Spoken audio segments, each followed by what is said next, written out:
That Ferrari is not performing well in this start of the 2025 Formula One Championship is unfortunately a sad reality that we have to accept. Lewis Hamilton and Charles Leclerc had hoped to drive a more solid and stable car after the high expectations in the winter period before the pre-season testing session at the Bahrain circuit. Instead, the SF25 single-seater has many flaws that the Maranello team is trying to fix with the first substantial aerodynamic update package, which is planned for the Emilia Romagna Grand Prix at the Imola circuit. Meanwhile, Charles Leclerc has developed a driving technique that allows him to extract the maximum potential, and the results are evident. The British driver, on the other hand, is struggling significantly.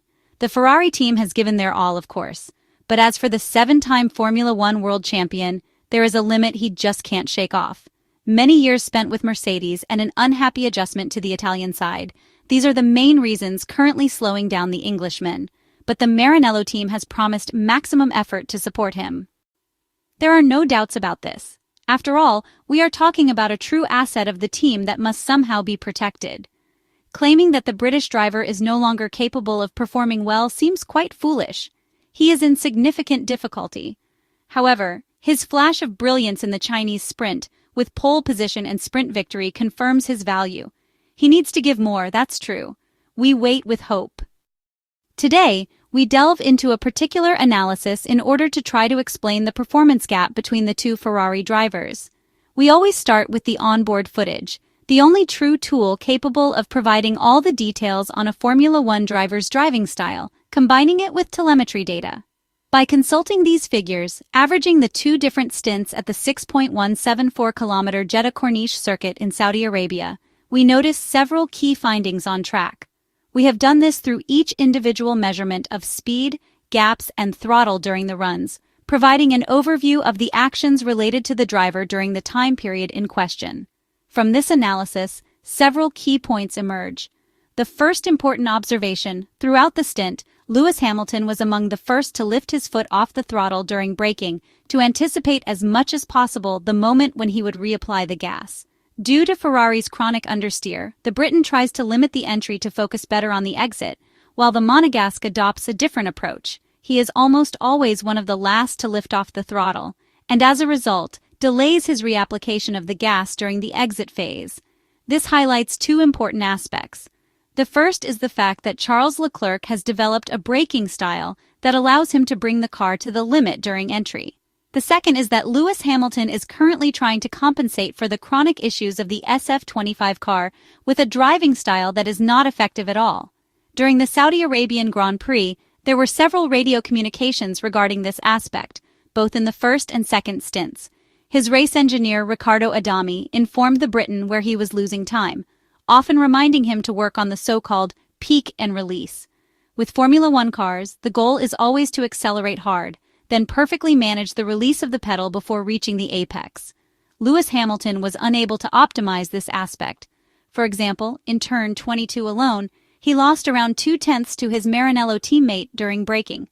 The pressure profile on the pedal has yet to be perfected, so there is still work to be done. Looking more specifically, it is noticeable that the 7-time Formula One world champion lost a significant amount of ground in the various snake sections of the Saudi Arabian track. In these sections, characterized by rapid direction changes, he showed a rather unstable rear of the car, where the SF25 car's inherent lack of rotation often turned into oversteer during the exit phase. This forced him into a more conservative driving style.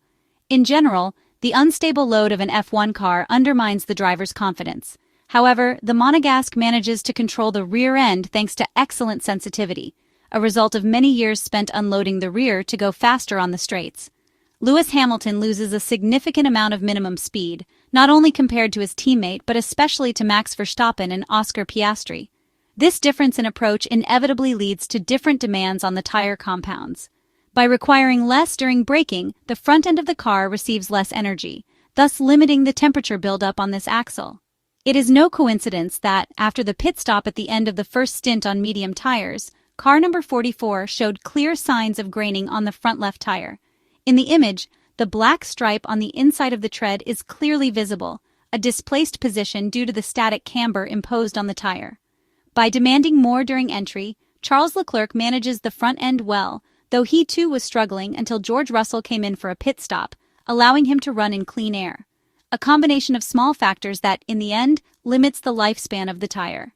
Charles Leclerc has made it clear that Ferrari must not abandon its 2025 Formula One World Championship ambitions, despite a difficult start to the F1 season.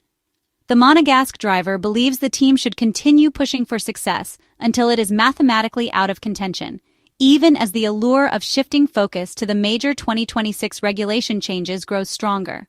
To date, Ferrari's 2025 Formula One season has been a sobering reality check.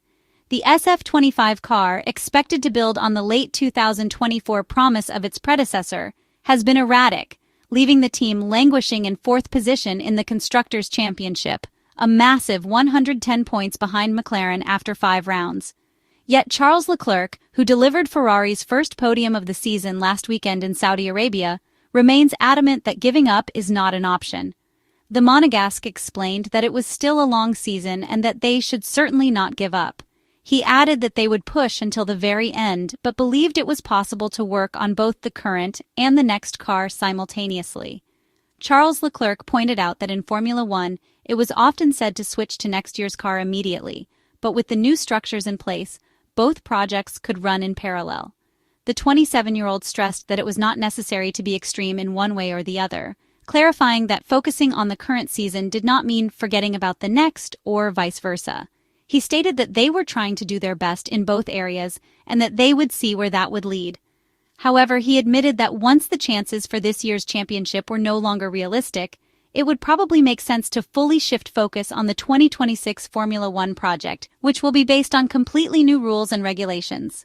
Charles Leclerc remains hopeful that Ferrari's incoming aerodynamic upgrades, particularly those planned for Imola and the new front-wing regulations to be introduced in the Spanish Grand Prix weekend, would help close the gap to the leading teams.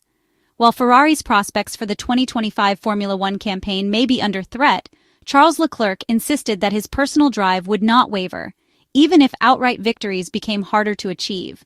The Ferrari driver stated that, at least for him, it was not really a challenge, explaining that he was always fully motivated to extract the maximum from his car, regardless of where that would place him. The Monegasque driver acknowledged that there was always disappointment when everything was done perfectly, but the best achievable result was only 4th place. Nevertheless, he said that he always returned to the car for the next race with full motivation, aiming to achieve something special and possibly win a race even with a car that was less competitive than others. He concluded that his motivation came from trying to outperform whenever possible, and that motivation would not be a problem.